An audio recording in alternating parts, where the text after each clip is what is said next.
Welcome back once again, and you are watching foundation class for percentage, and this class is especially meant for the school going students so that they can understand, they can develop their foundation, their deeper concept. Other than this, ये video उनके लिए भी काफ़ी beneficial रहेगा जो किसी competitive exam की तैयारी कर रहे हैं और उनके बेस क्या हैं, बेसिक्स ज़ीरो हैं, जो किसी कोचिंग इंस्टीट्यूट में ज्वाइन करते हैं लेकिन वहाँ पे क्लास की स्ट्रेंथ होने के कारण या घबराहट के कारण टीचर से कुछ पूछ नहीं पाते हैं। तो इस सभी के लिए इक्वली इम्पोर्टेंट क्लास है, बिकॉज इस क्लास का जो लेवल रहने वाला है वो काफ़ी लो से स्टार्ट हो रहा है और एक बड़ी धीमे धीमे चल रहा है, ठीक है। तो यहाँ इसलिए डरने की कोई बात नहीं है, आप मेरे साथ बने रहिए और मैं धीरे धीरे लेवल इसका क्लास का बढ़ाऊंगा। तो ये क्लास हमारी 4th है और इसमें अब तक हमने क्या पढ़ लिया है, हमने पढ़ लिया है कि परसेंटेज और फ्रैक्शन में क्या रिलेशन होती है। मतलब परसेंटेज से फ्रैक्शन बनाना सीखा हमने, फ्रैक्शन से परसेंटेज बनाना सीखा और दोनों में क्या रिलेशन होती है। अगर मैं यहाँ आपसे बात करूँ तो मेरे पास अगर मुझे दे रखा है, ये दे रखा है, ये परसेंटेज दे रखा है 1/5, तो जो ये 5 है ये इससे कैसे रिलेटेड है, ये तो लिखा है। मतलब क्या सीखा हमने, 20% ऑफ 5 है, ये 1 है। मतलब अगर ये न्यूमरेटर है, ये डिनोमिनेटर है, तो ये आपस में कैसे रिलेटेड है। और न्यूमरेटर को हम क्या बोलते हैं, अंश, जो हिंदी मीडियम के स्टूडेंट है, और डिनोमिनेटर को बोलते हैं हर। तो यहाँ पे हम ऑल्दो रिलेशन तो है कि हम यही पढ़ने वाले हैं एन और डी में रिलेशन कैसे कैसे वेरी करती है। जो हम बेसिकली क्या पढ़ेंगे, जो एन है डी से कैसे कैसे रिलेटेड है, कितने तरीके से रिलेटेड है। कभी क्या होगा, एन डी से ज़्यादा होगा, एन क्या होगा, एन डी से परसेंटेज में कुछ ज़्यादा होगा। दूसरा जो एन है, मतलब अगर एन ज़्यादा हुआ तो जो डी है ये एन से कुछ परसेंट कम होगा। अगर ये ज़्यादा हुआ तो ये कम होगा, ये तो हुआ। तो ये परसेंटेज में देखेंगे तो डिफरेंस आएगा। डिफरेंस कैसे आएगा, क्योंकि अगर मैं देखो डिफरेंस और सब्ट्रैक्शन में क्या होता है, अगर आपके बड़े भाई में और आपकी एज में डिफरेंस पूछा जाए, एज ऑफ बिग ब्रदर और एज ऑफ सेल्फ आपकी, तो चाहे आपके बड़े भाई और आपकी एज में डिफरेंस पूछा जाए तब भी वही आएगा, और आपकी और आपके बड़े भाई की पूछा जाए तब भी डिफरेंस बराबर आएगा। चाहे बड़े भाई से आपकी डिफरेंस पूछी जाए तब भी वही आएगा, और आपसे वो पूछा जाए डिफरेंस, आप हमेशा ही बताओगे आपका बड़ा भाई आपसे कितना बड़ा है या आप अपने बड़े भाई से कितने छोटे हैं, हमेशा डिफरेंस तो यही आएगा। अच्छा, लेकिन सब्ट्रैक्शन में क्या होता है कि बड़े से छोटा घटाया जाता है या छोटे से बड़ा कैसे भी कर सकते हैं, ऐसी कोई बात नहीं है। अगर 10 में से 4 घटाएंगे तो 6 आएगा, जबकि 4 में से ये घटाएंगे तो -6 आएगा। तो देखो अंतर ये बता रहा हूँ। तो ये डिफरेंस ये हुआ, सब्ट्रैक्शन ये हुआ, ठीक है। डिफरेंस ये हुआ, सब्ट्रैक्शन ये हुआ। तो यही डिफरेंस है कि जब न्यूमरेटर डिनोमिनेटर से ज़्यादा है तो डिनोमिनेटर न्यूमरेटर से कम भी होगा या कम, ये डिफरेंस देखेंगे हम लोग, कम ज़्यादा। अगर ये कम ज़्यादा होगा तो ये कम होगा, और ये अगर कम होगा तो ये ज़्यादा होगा। ये दूसरी चीज़ कितना ज़्यादा है, तीसरी चीज़ हम क्या देखेंगे, कितना ज़्यादा है और कितना कम है, आपस में कितने ज़्यादा है कितने कम है। और इन्हीं से फॉर्मूला फ्री मैथमेटिक्स की शुरुआत होती है।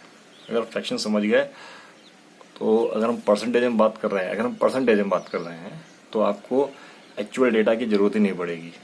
अगर आपसे बोला जाए आपकी क्लास में 40% बच्चे पास हैं, तो ये क्लियर हो जाता है कि 60% बच्चे फेल हैं, 60% बच्चे फेल हैं। तो और जब कभी रिजल्ट स्कूल का जाता है, कहीं जाता है, तो ये थोड़ा पूछा जाता है कि कितनी स्ट्रेंथ है। ये तो खैर एक एस्पेक्ट है, this can be one aspect, लेकिन एक अनुमान रफली आइडिया लगा लिया जाता है कि हाँ इसमें अगर 40 बच्चे पास हैं तो 60% बच्चे फेल होंगे। तो ये चीज़ है। ये हम देखेंगे और ये हम अलग अलग तरीके से डिस्कस करेंगे, अलग अलग तरीके से डिस्कस करेंगे कि मैं क्या बताना चाह रहा हूँ। मतलब मैं ये बताना चाह रहा हूँ जैसे ए और बी का डिफरेंस है, हमने ए और बी क्वांटिटी ले ली, ए इज हमने ले ली ए बी का 20% है, 20% है। तो इसका मतलब क्या हुआ, जो ए है ए इज 20% ऑफ बी, ए है बी का क्या है, ये हम लास्ट टाइम में परसेंटेज में नहीं लिख रहा हूँ, ए जो है बी का इतना है, मतलब क्या है ए बी का 1/5 है। भाई बेस से लिया था, बेस यही होगा हमारा आधार। तो क्या ए कितना होगा, ए कितना होगा, ए कितना होगा, तो हमने क्या बोला था कि अगर हम बेस को 5 मान लें, तो बेस को 5 मान लें तो क्या है का कम ज़्यादा नहीं दे रखा है हमको, एक कंडीशन दे रखी है बी का, तो ए कितना हो जाएगा, ए यहाँ पे 1 हो जाएगा, ए यहाँ पे 1 हो जाएगा। अब आप देखो जब कम ज़्यादा दिया होता है, अगर ये क्वेश्चन यहाँ पे ये दिया होता ए बी का या ए बी से इतना परसेंट ज़्यादा है, ए बी से इतना परसेंट कम है, तो क्वेश्चन बदल दिया गया होता। अगर ये लिखा होता ज़्यादा ऑब्लिक कम, तो हमारा क्वेश्चन कुछ और बनने वाला था। अगर ये दिया होता,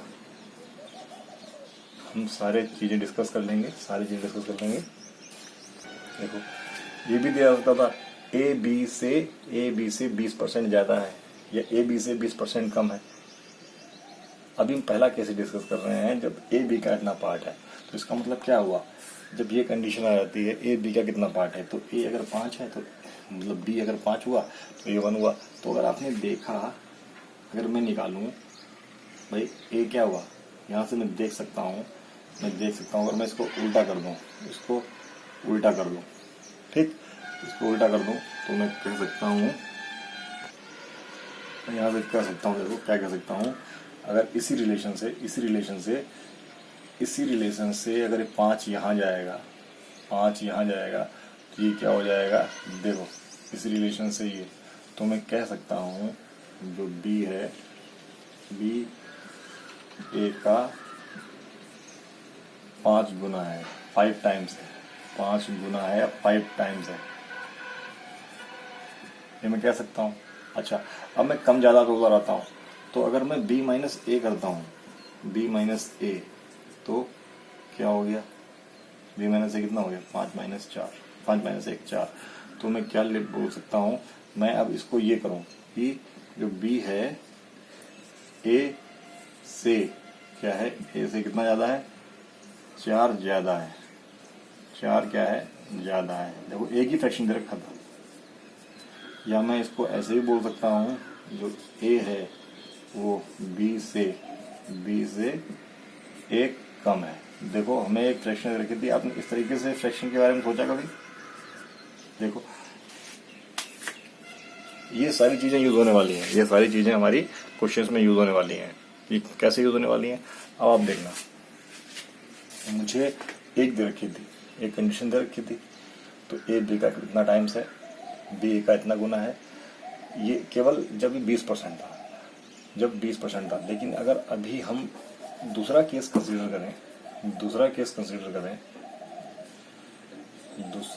अगर कंसीडर कर लेते हैं, क्या ए बी से, ये कैसे हो गया, हम ये कंसीडर कर रहे हैं ए बी से, मतलब ए बी से कितना 20% ज़्यादा है, 20% क्या है, मोर ज़्यादा है। ए अगर बी से 20% ज़्यादा है तो इसका मतलब क्या होगा, मैं अगर रेशियो निकालूं, क्या रेशियो की निकालूं, 20% है, 20% की फ्रैक्शन वैल्यू होगी 5। तो अब क्या दे रखा है, अब ये दे रखा है ज़्यादा, जो एक है, एक क्या है, एक बराबर क्या है, एक बराबर ये है ए से बी ज्यादा, ए से बी ज्यादा। बेस क्या है? बेस क्या है? बी। तो अगर बी को हमने क्या मान लिया? 5। बी अगर 5 था तो ए बी से इतना ज्यादा है, ए बी से इतना ज्यादा है, ये तो है। अगर मैं लिख दूं से ज्यादा, यहाँ लिख दूं से ज्यादा, ए बी से, ए बी, ए जो है हमारा ए बी से, ए से बी ज्यादा, ए बी से, ठीक। जो ए है तो इसको मैं लिख देता हूँ यहाँ से, ए बी से कितना ज्यादा है? बी से यहाँ लिख देता हूँ, कंफ्यूज रहेगी। ए बी से कितना ज्यादा है? 1। आप इसको से पढ़ें, ए बी से ज्यादा है 20%। तो जो बी 5 है तो ए ज्यादा है, तो ए ज्यादा है तो ए कितना हुआ? बी का जितना पार्ट है और जितना ज्यादा, तो ए कितना हो गया? देखा, ए कितना हो गया? 5 + 1। इसी से हमने ये निकाल लिया। मतलब जब ए, जब बी 5 था तब ए 6 हो गया। और एक ज्यादा एक कम तो समझ में आता है आपको, खैर तो समझ में आता है। अगर अब मैं ये कंडीशन लिखूं, ए बी का कितना टाइम्स है, तो देखो ए बी का कितने टाइम्स होगा? देखो ए बी का, तो बी बेस है, बेस क्या है? ये चीज आई, ये चीज आई, जो फ्रैक्शन होगा होता रहेगा। अच्छा, दूसरा बी ए का कितना टाइम्स है? बी ए का कितना टाइम्स है? बी ए का, ए बेस है, तो ये देखो 1/5% होता है 20, 1/5 होता है परसेंटेज 20। और जब मैं उसमें 6 का इंटू कर दूंगा तो 6/5 की वैल्यू क्या हो जाएगी? 120। क्या हो जाएगी? 120। 1/6 क्या होता है? 1/6 होता है, बताओ, 1/6 होता है 16। अब इसको मैं लिख देता हूँ क्योंकि टफ है। 1/6 होता है, 1/6 होता है मेरे पास क्या? 16, 2:3। बेटा याद तो करना पड़ेगा, ये होता है, ठीक। 16, 2:3। तो इसमें जब मैं 5 का इंटू करूंगा तो मेरे पास क्या आएगा? देखो, तो 16 में इंटू करूंगा तो ये हो जाएगा 80, और जब 2 में इंटू करूंगा तो ये हो जाएगा 10, 80। लेकिन 10 बटे, क्या मतलब मैं क्या बोल रहा हूँ? जब इंटू करूंगा तो ये मेरे पास आ जाएगा 80, 10/3। लेकिन ये तो मुझे कैसे लिखना पड़ेगा? ये मुझे लिखना पड़ेगा 80 प्लस ऐसे, क्योंकि इसको मैं ऐसे लिख सकता हूँ, ये ऐसे लिखा जाएगा। तो ये क्या हो जाएगा? 83 बटे, देखो बहुत ही हॉट क्वेश्चन है। आपको ये दिया जाएगा ए बी का इतना परसेंट है तो बी ए का कितना परसेंट आएगा।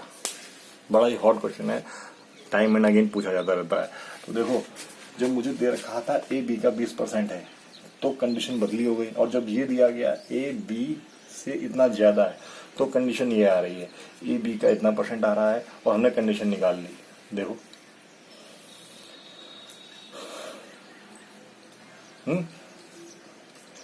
भाई, ए बी से 20% ज्यादा है तो 20% की वैल्यू ये होती है। इसका मतलब क्या हुआ? अगर बी से ज्यादा है ना, बी बेस क्या हो गया? बी से ज्यादा है तो बी बेस हो गया, बी ये हो गया। तो ए ज्यादा कितना है? ए 1 नहीं है, ए क्या है? ज्यादा। 1 क्या है? 1 जो है यहाँ पे दे रखा है ज्यादा कितना है? क्या है? प्लस जो डिफरेंस है क्या दे रखा है? ए कितना दे रखा है? 1 नहीं दे रखा है, ए दे रखा है डिफरेंस ज्यादा। मतलब या तो ज्यादा होगा या कम होगा, लेकिन यहाँ ज्यादा की बात हो रही है तो इस टर्म में हम ज्यादा लिख सकते हैं, डिफरेंस, ठीक है, डिफरेंस। अब मैं लेता हूँ कम वाला केस लेता हूँ। अब मैं कम वाला केस लेता हूँ, वो मैं इसको मिटाता हूँ। देखो, अब अगला क्वेश्चन क्या है? ए बी से, ए जो है बी से कम है, कितना? 20%। ए बी से 20% कम है। तो जब 20% कम है तो अगेन 20% की फ्रैक्शन वैल्यू तो मेरे पास होती है 1/5, और ए कम है, कितना कम है? ए कम है, कितना कम है? ए कम है, ए कम कितना है?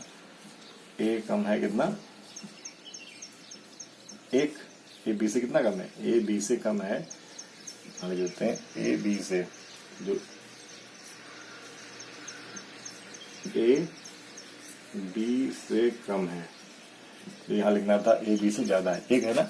अच्छा, तो बेस क्या हो गया, बेस यहाँ बी हो गया, बेस क्या हो गया, बेस हो गया बी, देयरफॉर बी क्या हो गया 5, बी ए बी से कम, तो कम तो ये हो गया, बी से बात आ रही ना। अच्छा, अगर ए बी से 5 कम है तो मतलब जो ए है बी में अगर मैं कम माइनस कर दूं, कम माइनस कर दूं तो आ जाएगा, बी क्या है 5, कम क्या है 1, आ गया 4। तो आपने देखा, क्या देखा, अब मैं देखूं ए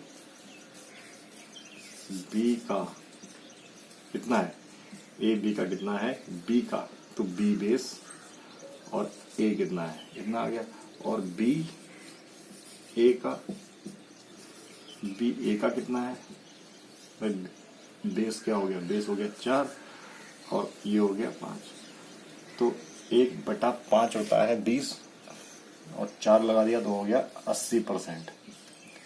अच्छा, 1/4 होता है 25 और 5 से मल्टीप्लाई कर दिया, ये हो गया 125%। ये देखो आपके सामने इस तरीके के क्वेश्चन सॉल्व होने वाले हैं। अभी आप एक फ्रैक्शन को देखते थे और सोचते थे मैं ये क्यों बता रहा हूँ, I am developing your concept, मैं आपका कॉन्सेप्ट डिवेलप कर रहा हूँ। तो इसको बार बार देखो, हो सकता है समझ में ना आए। ये समझ में कब आएगा, जब आप क्वेश्चन सॉल्व करने लगोगे, और तब ये चीज़ बताने का समय नहीं होगा। क्योंकि हम लोग अभी तक स्कूल में क्या करते हैं, क्वेश्चंस तुरंत सॉल्व करवा देते हैं, और आप लोग बच्चे लोग भी क्वेश्चंस के सॉल्यूशन में ज़्यादा मतलब आप इम्पोर्टेंस देते हो। ये आंसर आ गया, आंसर नहीं, always go for the solution, what type of solution you are making. जो आप सॉल्यूशन कर रहे हैं वो आपको पता होना चाहिए कि सॉल्यूशन आप कैसा कर रहे हैं। और सेकंड थिंग, मैं बीच बीच में आई एम हिंदी का प्रयोग ज़्यादा कर रहा हूँ ताकि हर बच्चा देखे इसको। मैं ऐसे वर्ड यूज़ नहीं कर रहा हूँ, मतलब हर एस्पिरेंट देखे। और ये चीज़ जो आपके घर में कोई हैं, आपके कोई बड़े भाई साहब हैं या कोई आपकी बहनें हैं जो टेट की तैयारी कर रहे हैं, उनके लिए श्योर शॉर्ट क्लास है ये। धीरे धीरे आप देखना, मैं हर तरीके का क्वेश्चन आपको लेके आऊँगा, क्योंकि टेट और ये जो छोटे मोटे कंपटीशन है इसमें काफ़ी ईजी क्वेश्चन आते हैं, काफ़ी ईजी क्वेश्चन आते हैं। और एक लेवल के बाद कोई अगर एमए कर ले और बीए कर ले, उसके बाद क्या होता है, मैथ्स उसका छूट जाता है। तो इतनी बेसिक से ना ही कोई पढ़ाता है और ना ही इंटरेस्ट जग पाता है, क्योंकि वो वहाँ पे जाके आप पूछ नहीं पाते हैं। तो यहाँ से मैं हर चीज़ लेके चल रहा हूँ। बस आप क्या है, एक वीडियो को बार बार देखें, और इसकी असली डेवलपमेंट कब होगी, जब आप क्वेश्चन सॉल्व करेंगे। तो मैंने क्या बताया, अगर कोई फ्रैक्शन आपको दे रखी है, if you are given with any fraction या परसेंटेज, तो मैं पहले तो फ्रैक्शन को परसेंटेज में कन्वर्ट कर सकता हूँ, फ्रैक्शन को परसेंटेज में कन्वर्ट कर सकता हूँ, और परसेंटेज को फ्रैक्शन में कन्वर्ट कर सकता हूँ। ये हमने क्वेश्चन सॉल्व किया था, लेकिन कभी इस तरीके से देखा नहीं, और जब तक आप देखोगे काफ़ी देर हो जाएगी। खैर कोई बात नहीं, हमने देखना शुरू कर दिया है। फिर जब फ्रैक्शन आ गई, तो उसमें न्यूमरेटर आया और डिनोमिनेटर आया, अंश आया और हर आया। तो ये मतलब दो क्वांटिटी हैं यहाँ, एक ऊपर लिखी है, एक नीचे लिखी है। ये आपस में कैसे रिलेटेड है, अगर मैं परसेंटेज की बात करूं, अगर एक क्वांटिटी दूसरी से ज़्यादा है तो दूसरी क्वांटिटी पहले वाले से कम होगी। अगर ऊपर वाली क्वांटिटी बड़ी है तो नीचे वाली क्वांटिटी छोटी होगी। ऐसे ही उनके बीच में अगर कम ज़्यादा है तो डिफरेंस क्या है, क्या डिफरेंस है, तो ये चीज़ है। अब देखो, अगर मैं एसपी और सीपी में क्वेश्चन में इस तरीके से पूछता हूँ, राम को 15% का लाभ होता है, तो एसपी जो है, सीपी और एसपी मतलब जो परसेंटेज पूछा गया है, तो सीपी कितना परसेंट होगा एसपी का, क्वेश्चन कुछ भी बन सकता है। तो कहने का मतलब क्या है, अगर मैं प्रॉफिट की बात करता हूँ, प्रॉफिट तो प्रॉफिट कब होता है कि जो हमने इन्वेस्टमेंट किया, जो हमने पैसे लगाए, हमने इन्वेस्टमेंट किया। अच्छा, मैं उन लोगों के लिए जो बोलते हैं बिल्कुल ही हिंदी में, बेटा देखो, अगर आप कंपटीशन दे रहे हो तो आपको इन्वेस्टमेंट जैसे शब्द हैं, सीपी ऐसे शब्द हैं, एसपी ऐसे शब्द हैं, इनका मीनिंग पता होना चाहिए, ठीक है। तो अगर आपको नहीं पता है, कोई डरने की बात नहीं है, मैं बता रहा हूँ आपको, ठीक है। तो मैंने आपको बता रहा हूँ, तो सीख लो आप उनसे, हैं, सीखना तो पड़ेगा ही ना आपको। तो प्रॉफिट कब होगा? जब इन्वेस्टमेंट होता है और आपकी अर्निंग, और इन्वेस्टमेंट और वो क्या बोल सकते हैं, रिटर्निंग, जो रिटर्निंग हो रही है जो आपने। तो प्रॉफिट कब होगा? जब इन्वेस्टमेंट और रिटर्निंग है, ये आपने इन्वेस्टमेंट है रिटर्निंग है, तो रिटर्निंग में से रिटर्निंग को मैं आर ले लेता हूँ, इन्वेस्टमेंट को आई ले लेता हूँ। तो प्रॉफिट जब होगा तो आपकी रिटर्निंग ज़्यादा होगी इन्वेस्टमेंट से। ऐसे ही जब लॉस होगा आपको, लॉस कब होगा? हानि कब होगी? जब आपकी जो इन्वेस्टमेंट है वो रिटर्निंग से ज़्यादा हो जाएगी। ये हो गया प्रॉफिट। प्रॉफिट मतलब लाभ, प्रॉफिट मतलब लाभ, और लॉस मतलब ये। अच्छा, तो ये आपको पता होना चाहिए। तो जब इन्वेस्टमेंट करते हैं, जिससे मतलब चीज़ें खरीदते हैं, उसको हम बोल देते हैं सीपी, और जिससे हम चीज़ें बेचते हैं उसको हम बोल देते हैं एसपी। तो ये चीज़ समझ में आनी चाहिए, जिस चीज़ से हमने चीज़ें खरीदी हैं और उससे ज़्यादा में बेच दी हैं, तो इसमें हमने बेच दी हैं, इसमें हमने बेच दी हैं, और इससे हमने घटा दी हैं। इसमें कोई फॉर्मूला नहीं है, तो लॉजिक की बात है भाई। अगर मैंने कॉस्ट क्या होती है? कीमत। किसी चीज़ को कोई कीमत दे के खरीदा है, तो मुझे प्रॉफिट कब होगा? जब मैं कोई चीज़, तो जब कीमत ज़्यादा होगी बेचने वाली, किससे? खरीदने वाले से, तो आपको प्रॉफिट होगा। और जब आपने जो चीज़ जिस पे खरीदी है, जो चीज़ जिस पे खरीदी है वो ज़्यादा हो गई, तो आपको नुकसान होगा। मतलब लॉस में क्या होता है? खरीदने वाली कीमत होती है। रिटर्निंग मतलब ये सीपी क्या हो गई? खरीदने वाली। ये हो गई बेचने वाली। क्या हो गई? खरीदने वाली कीमत। ये हो गई कीमत खरीदने वाली, ये जिस तुमने खरीदी है,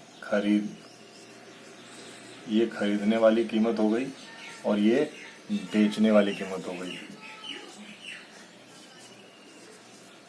बेचने वाली कीमत हो गई है। तो अब देखना क्या दे रखा है, क्वेश्चन कितना आसानी से सॉल्व होगा। ए को इतना परसेंट लाभ हुआ, प्रॉफिट हुआ है, तो 15% का फ्रैक्शन होता है। आप देखो तो फ्रैक्शन क्या होता है इसका, तो इसका फ्रैक्शन क्या है हमारे पास। अच्छा, अब ये बताओ आपको, अगर मैं प्रॉफिट की बात कह रहा हूँ तो प्रॉफिट किस पे होगा? प्रॉफिट इस पे होगा कि प्रॉफिट इस पे होगा? अगर मैं बोल रहा हूँ कि आपने प्रॉफिट किया, तो प्रॉफिट किस पे होगा? प्रॉफिट आपकी जाहिर सी बात है, जो प्रॉफिट है आपका इन्वेस्टमेंट पे होगा। मतलब प्रॉफिट किस पे होगा? जो आपका प्रॉफिट है, जो आपका प्रॉफिट है वो आपका, जो आपने कीमत लगाई है, जो आपने कीमत लगाई है, जो आपने इन्वेस्टमेंट किया है, इन्वेस्टमेंट किया है उसी पे तो होगा भाई। आपने जो मेहनत की है उसी पे तो आपको नंबर मिलेंगे। तो इन्वेस्टमेंट क्या है? सीपी, यही है सीपी। अच्छा, अगर मैं बात करता हूँ लॉस, लॉस भी किस पे होगा? इन्वेस्टमेंट पे। आपने 100 रुपये लगाए थे, लेकिन आपको बेचना पड़ गया 80 रुपये में, तो वो भी इन्वेस्टमेंट पे ही होगा। तो अगर मैं इनकी बात करता हूँ, इसकी बात करता हूँ, तो ये आपको समझ में आना चाहिए। प्रॉफिट और लॉस में जो बेस होता है हमेशा सीपी होता है, हमेशा सीपी ही होता है। बेस हम समझ चुके हैं। तो जो हम, चाहे घाटा हो चाहे प्रॉफिट हो, किस पे होगा? जो कीमत हमने इन्वेस्टमेंट की है, इन्वेस्टमेंट को हम क्या बोलते हैं मैथ्स में? सीपी। तो चाहे प्रॉफिट हो रहा हो चाहे लॉस हो रहा हो, हम क्या करेंगे? हम हमेशा बेस किसको मानेंगे? सीपी को। सीपी को बेस मानेंगे। तो इसका मतलब क्या हो गया? इसका मतलब सीपी, अगर मैं ये बात करूंगा तो मैं ये क्या करूंगा कि ये दे रखा है आपको प्रॉफिट, ये दे रखा है आपको प्रॉफिट, मैंने क्या बताया था? ऊपर या तो डिफरेंस होगा या कोई वैल्यू होगी। तो ऊपर दे रखा है मुझको प्रॉफिट। अभी हर चीज सामने लिखी हुई है, कुछ भी याद करने की जरूरत नहीं है।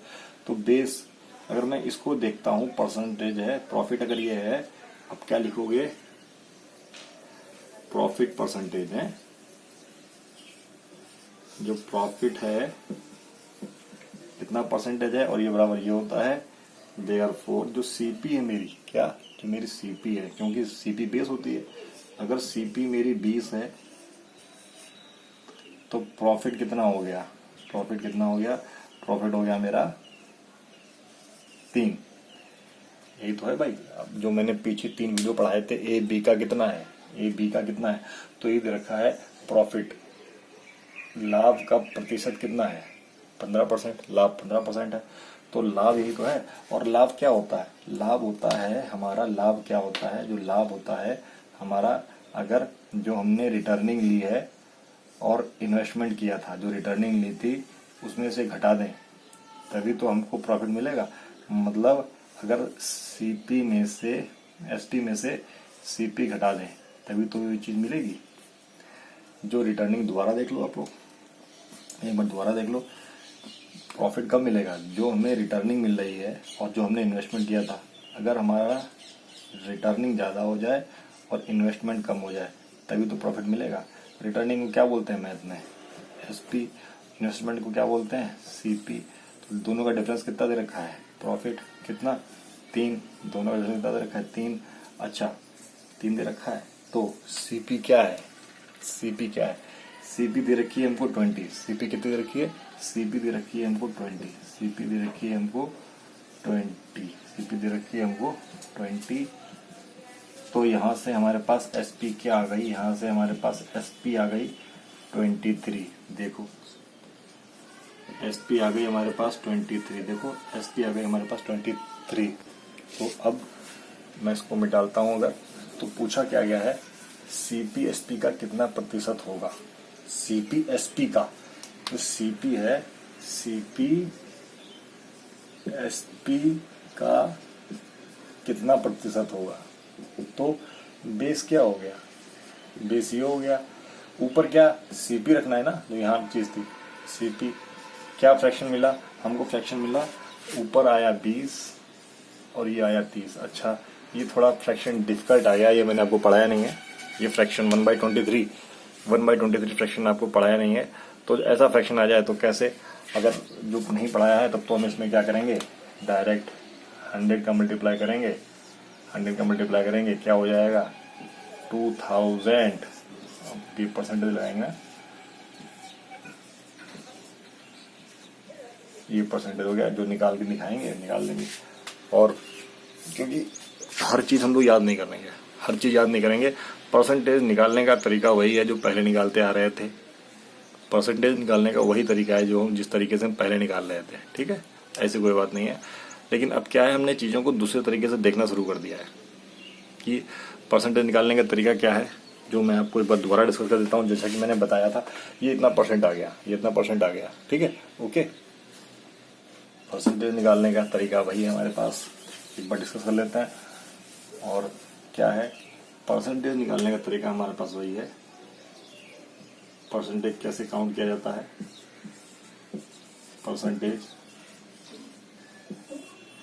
परसेंटेज काउंट करने के लिए हम नीचे रखते हैं बेस,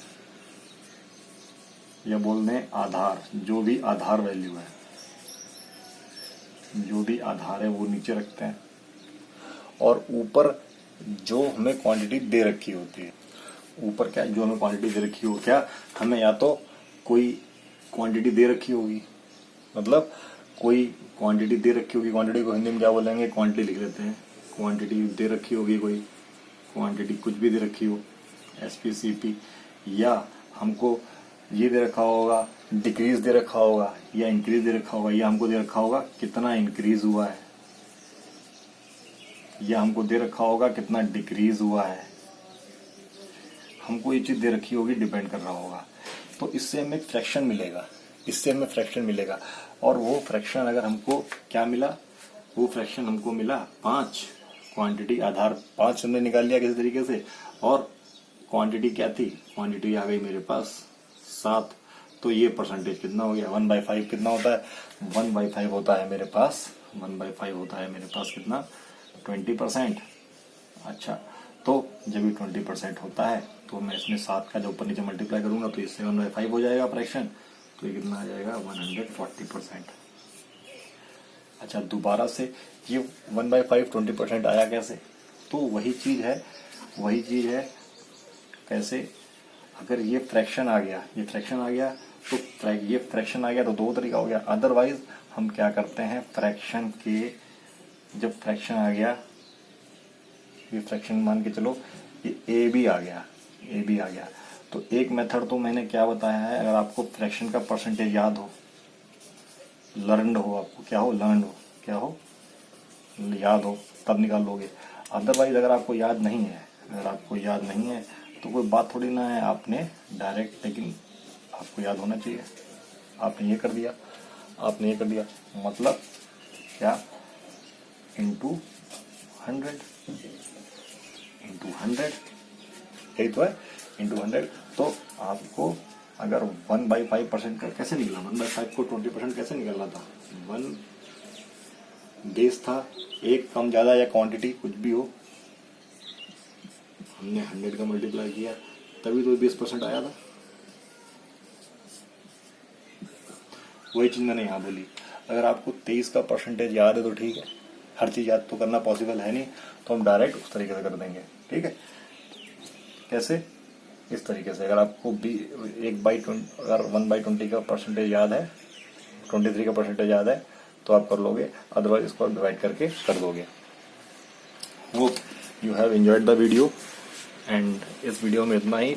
धीरे धीरे हम और डेवलपमेंट करेंगे। देखो अभी मैंने आपको प्रॉफिट एंड लॉस का एक लॉजिक बताया है, प्रॉफिट एंड लॉस का क्या बताया है, एक आपको एक रेफरेंस दिया है प्रॉफिट एंड लॉस का, कि कैसे हम लोग विदाउट फार्मूला, अभी तक मैंने कोई फार्मूला याद करने के लिए बात नहीं बताई, मैंने आपको जनरल अंडरस्टैंडिंग डेवलप कराई है कि अगर आप इन्वेस्टमेंट ज़्यादा होगा हमारी कमाई से तो हमें नुकसान होगा, और अगर हमारी कमाई ज़्यादा होगी, इन्वेस्टमेंट कम होगा तो हमें फ़ायदा होगा। तो एक अंडरस्टैंडिंग डेवलप कराई है, कोई फार्मूला नहीं है। ऐसे ही हम लोग पढ़ते रहेंगे और फाउंडेशन अपनी मजबूत करते रहेंगे। Hope you are enjoying the session, और जब हम क्वेश्चन शुरू करेंगे, जब इसका यूज़ आएगा तो आप रियली एंजॉय करेंगे। और तब तक के लिए आप मेरे साथ बने रहें, देखते रहें, और हम ऐसे ही आगे बढ़ते रहेंगे। Goodbye, see you in the next video.